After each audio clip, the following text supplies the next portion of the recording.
بسم اللہ الرحمن الرحیم۔ السلام علیکم پیارے بچوں، کیسے ہیں آپ سب؟ میں ہوں آپ کی ٹیچر سیدہ صدرہ اسلامیات لازمی کے لیے۔ تو بچوں، آج جو ٹاپک ہم سٹارٹ کرنے والے ہیں اس کا عنوان ہے عفو درگزر، جس کو ہم پڑھیں گے اور اس کے بعد کریں گے ہم اس کی مشق۔ تو آئیے چلیے بورڈ کی طرف چلتے ہیں اور آج کے ٹاپک کا آغاز کرتے ہیں۔ ہاں جی، تو پیارے بچوں، جیسے کہ میں نے آپ کو بتایا کہ آج ہم آپ کا نیا ٹاپک سٹارٹ کریں گے جس کا عنوان ہے عفو درگزر، جو کہ آپ کی ٹیکسٹ بک میں ہے پیج نمبر 67 پر۔ تو میں آپ سب سے ریکویسٹ کروں گی کہ اپنی ٹیکسٹ بک اوپن کر لیں ود لیڈ پینسلز، تاکہ اگر ہمیں کوئی مشکل لفظ یا الفاظ ملیں یا نظر آئیں تو ہم ان کو انڈر لائن کر کے ان کے میننگز تلاش کر سکیں۔ عفو درگزر، تو بچوں عفو درگزر سے آپ کو کیا سمجھ آتی ہے؟ اس سے مراد یہ ہے کہ اگر آپ طاقت رکھتے ہو اور کسی سے جانے انجانے کوئی غلطی ہو گئی ہو، کوئی زیادتی ہو گئی ہو، تو آپ اس سے انتقام نہ لیں بلکہ اس کو معاف کر دیں، کیونکہ اللہ تعالیٰ کو معاف کرنے والا انسان بہت زیادہ پسند ہے۔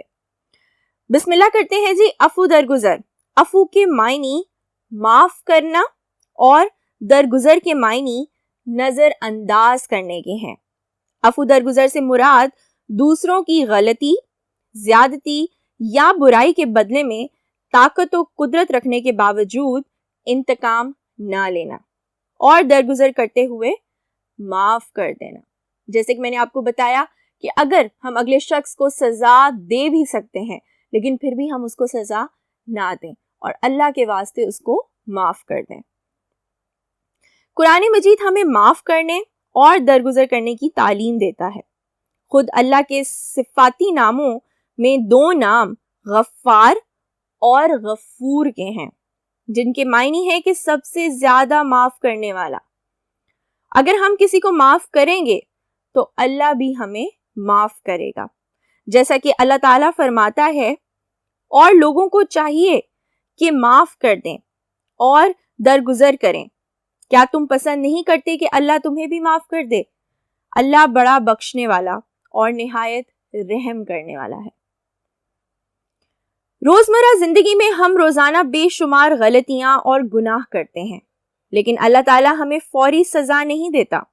اللہ تعالیٰ ہمیں توبہ کرنے اور معافی مانگنے کا موقع دیتا ہے۔ جب ہم سچے دل سے معافی مانگ لیتے ہیں تو اللہ تعالیٰ ہمیں معاف فرما دیتا ہے۔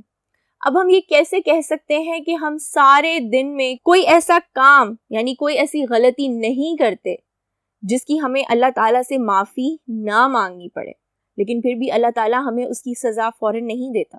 اللہ تعالیٰ ہمیں موقع دیتا ہے کہ ہم اس کے آگے سجدہ کریں اور اس سے معافی مانگیں اپنی اس غلطی کی، اپنی اس گناہ کی۔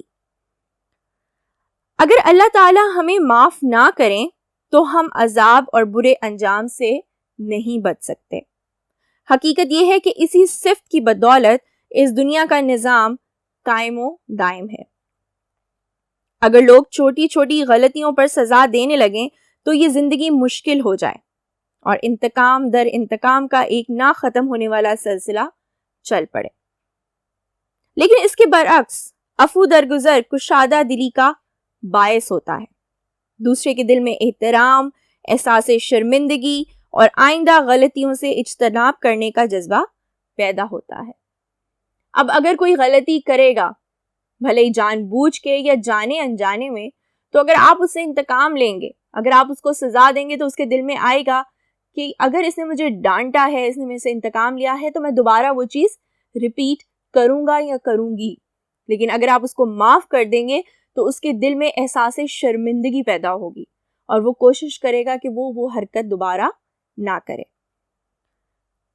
اللہ تعالیٰ نے قرآن مجید میں اکثر مقامات پر عفو درگزر کا حکم دیا ہے اور مومنوں کی یہ صفت بیان فرمائی ہے کہ وہ غصے کے وقت انتقام نہیں لیتے بلکہ معاف کر دیتے ہیں، جیسا کہ قرآن مجید میں ارشاد ہوا ہے، اور وہ غصے کو پی جانے والے اور لوگوں کی غلطیوں کو معاف کر دینے والے ہیں، اور اللہ بھی احسان کرنے والوں کو دوست رکھتا ہے۔ تو یعنی کہ اللہ کے نزدیک جو شخص غصے میں انتقام نہیں لیتا وہ بہت بڑا ہے، اور اللہ تعالیٰ کے نزدیک وہی شخص مومن ہے۔ عفو درگزر اور اسوہ حسنہ صلی اللہ علیہ وآلہ وسلم. نبی اکرم صلی اللہ علیہ وآلہ وسلم کی ساری زندگی میں عفو درگزر کا پہلو بڑا نمایاں ہے.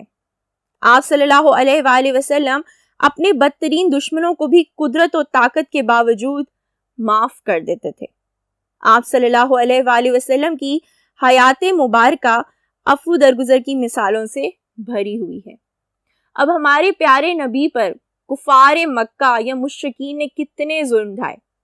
وہ چاہتے تو ایک دعا کرتے, ایک دفعہ اللہ تعالیٰ سے کہتے کہ ان کو نیست و نابود کر دیں تو سب کچھ ہو سکتا تھا, لیکن انہوں نے ان کو معاف کیا.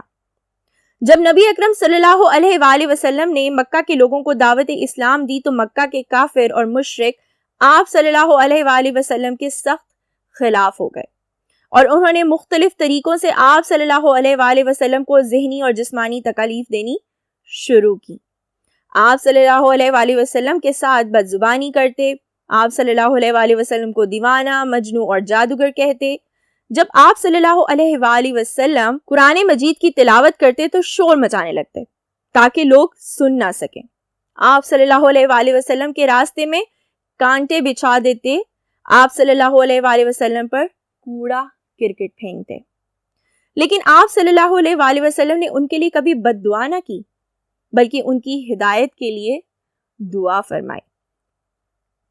دعوت اسلام کے سلسلے میں آپ صلی اللہ علیہ وآلہ وسلم نے سفر طائف کیا کہ شاید وہاں کے لوگ اسلام قبول کر لیں. جب آپ صلی اللہ علیہ وآلہ وسلم نے طائف کے سرداروں کو دین کی دعوت دی تو ان سرداروں نے آپ صلی اللہ علیہ وآلہ وسلم کی بات کو سننا تک گوارا نہ کیا, اور الٹا آپ صلی اللہ علیہ وآلہ وسلم کا مذاق اڑانے لگے.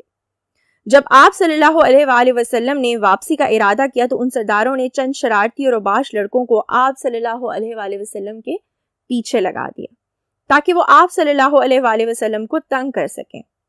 ان اوباش لڑکوں نے آپ صلی اللہ علیہ وآلہ وسلم کو پتھر مارنے شروع کر دیے, جس سے آپ صلی اللہ علیہ وآلہ وسلم بری طرح زخمی ہوئے, یہاں تک کہ آپ صلی اللہ علیہ وآلہ وسلم کے جوتے خون سے بھر گئے. اس حال میں اللہ تعالیٰ کا ایک فرشتہ حاضر ہوا اور کہا کہ اگر آپ صلی اللہ علیہ وآلہ وسلم اجازت دیں تو طائف کے پہاڑوں کو ملا دیا جائے تاکہ طائف کا شہر ان کے درمیان پس کر ختم ہو جائے. اس موقع پر حضور صلی اللہ علیہ وآلہ وسلم, جن کو اللہ نے دونوں جہانوں کے لیے رحمت بنا کر بھیجا, فرمایا, اے میرے رب, طائف والوں کو ہدایت دے, وہ مجھے نہیں جانتے. مجھے امید ہے ان کی اولاد میں سے ایسے لوگ پیدا ہوں گے جو صرف اللہ کی عبادت کریں گے اور اس کے ساتھ کسی کو شریک نہیں ٹھہرائیں گے. اسی طرح فتح مکہ کے موقع پر ہمارے پیارے نبی صلی اللہ علیہ وآلہ وسلم نے عفو درگزر کا بے مثال مظاہرہ کیا. اہل مکہ نے وہ کون سا ظلم تھا جو آپ صلی اللہ علیہ وآلہ وسلم اور آپ صلی اللہ علیہ وآلہ وسلم کے ساتھیوں پر نہ کیا ہو. لیکن جب فتح مکہ ہوا تو وہ سارے ظالم مجرم کے طور پر سر جھکائے آپ صلی اللہ علیہ وآلہ وسلم کے سامنے کھڑے تھے. آپ صلی اللہ علیہ وآلہ وسلم چاہتے تو ہر ایک سے گن گن کر بدلہ لے سکتے تھے اور انہیں سخت سے سخت سزا دے سکتے تھے, لیکن آپ صلی اللہ علیہ وآلہ وسلم نے ان سب کو معاف کر دیا اور کسی سے بدلہ نہ لیا. حضرت عائشہ صدیقہ رضی اللہ تعالی عنہا فرماتی ہیں کہ رسول اللہ صلی اللہ علیہ وآلہ وسلم نے کبھی کسی کو اپنے ہاتھ سے نہیں مارا اور نہ ہی کسی سے انتقام لیا. البتہ اگر اللہ کی کسی حد کو توڑا جاتا تو آپ صلی اللہ علیہ وآلہ وسلم ان کو سزا ضرور دیتے. ہاں جی, تو بچوں, ہم نے ٹاپک پڑھا عفو درگزر. میں امید کرتی ہوں کہ آپ نے اس چیپٹر کو غور سے سنا ہوگا اور دیکھا ہوگا کہ ہمارے پیارے نبی پر قریش مکہ نے, مشرکین نے کتنے ظلم ڈھائے, لیکن وہ پھر بھی ان کو معاف فرماتے رہے.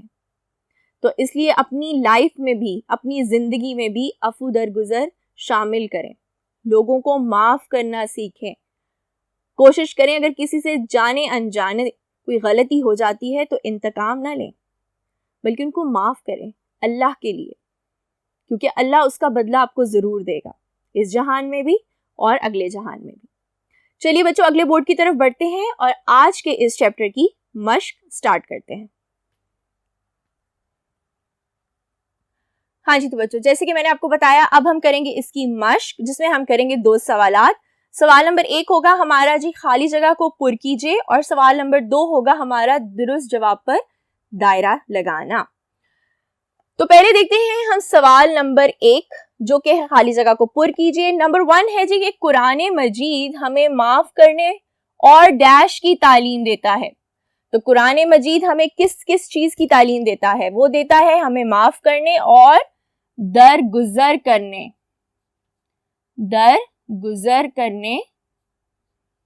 کی تعلیم دیتا ہے.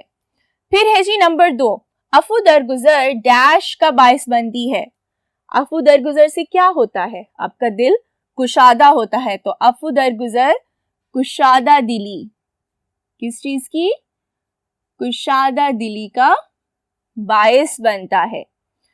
پھر ہے جی نمبر 3 عفو درگزر سے معاشرے میں محبت اور ڈیش بڑھتی ہے. کیا بڑھتی ہے؟ یگانیت. کیا بڑھتی ہے؟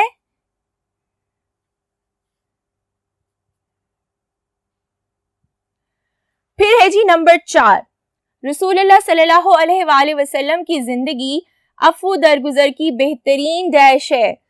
کیا ہے؟ بہترین مثال ہے. تو ہمیں چاہیے کہ اگر ہم اپنے پیارے نبی کو آئیڈیلائز کرتے ہیں تو ہم کوشش کریں کہ ہم بھی اپنی زندگی میں معاف کرنا سیکھیں. آج کا ہمارا آخری خالی جگہ پر کریں. اللہ درگزر کرنے والوں کی ڈیش میں اضافہ کرتا ہے. کس چیز میں اضافہ کرتا ہے جی؟ اللہ درگزر کرنے والوں کی عزت میں اضافہ کرتا ہے. آئی ہوپ کہ سب نے خالی جگہ کو پر کر لیا ہوگا. اب ہم دیکھتے ہیں سوال نمبر 2 جو کہ ہے جی درست جواب پر دائرہ لگائیے. تو پہلے ہم پڑھیں گے فقرہ, اس کے بعد ہم دیکھیں گے ان کی آپشنز اور جو درست آپشن ہوگی اس کے گرد ہم لگائیں گے دائرہ. تو آئیے چلیے اگلے بورڈ کی طرف بڑھتے ہیں اور اپنے فقرات دیکھتے ہیں. ہاں جی تو بچوں ہمارا پہلا فقرہ ہے جی کہ دوسروں کی غلطی یا برائی کے بدلے میں قدرت رکھنے کے باوجود انتقام نہ لینا اور معاف کر دینا کہلاتا ہے رواداری, رحم دلی یا کہ عفو درگزر. تو بچوں ہم نے ابھی پڑھا ہے کہ یہ کیا کہلاتا ہے؟ عفو درگزر. تو ہم اس کے گرد لگائیں گے دائرہ. پھر ہے جی نمبر 2 دعوت اسلام کے سلسلے میں نبی اکرم صلی اللہ علیہ وآلہ وسلم نے سفر اختیار کیا. کہاں کا؟ حبشہ کا, طائف کا یا کہ شام کا؟ تو انہوں نے سفر اختیار کیا تھا طائف کا. پھر ہے جی نمبر 3 اگر کوئی اللہ کی حد کو توڑتا ہے تو آپ صلی اللہ علیہ وآلہ وسلم اسے ضرور سزا دیتے ہیں. کس کے لیے؟ لوگوں کے لیے, اللہ کے لیے یا اصلاح کے لیے؟ آپ صلی اللہ علیہ وآلہ وسلم اسے ضرور سزا دیتے ہیں اللہ کے لیے. پھر ہے جی نمبر 4 فتح مکہ کے موقع پر آپ صلی اللہ علیہ وآلہ وسلم نے بہترین مظاہرہ کیا بردباری کا, عفو درگزر کا یا صبر و تحمل کا؟ تو آپ صلی اللہ علیہ وآلہ وسلم نے بہترین مظاہرہ کیا تھا جی عفو درگزر کا. آج کا ہمارا آخری فقرہ نمبر 5 نبی اکرم صلی اللہ علیہ وآلہ وسلم کے فرمان کے مطابق عفو درگزر سے دور ہو جاتے ہیں باہمی کینے, باہمی جھگڑے یا باہمی معاہدے. تو دور ہو جاتے ہیں جی باہمی کینے. ہاں جی تو بچوں ہم نے کیے سالو اپنے دونوں کویسچنز. آپ پلیز اس چیپٹر کو دوبارہ پڑھیے گا, اس کی مشق کو دوبارہ سالو کریے گا. اب ہم ملیں گے اپنے نیکسٹ چیپٹر میں ایک نئے ٹاپک کے ساتھ. تب تک کے لیے اپنا بہت خیال رکھیے. اللہ حافظ.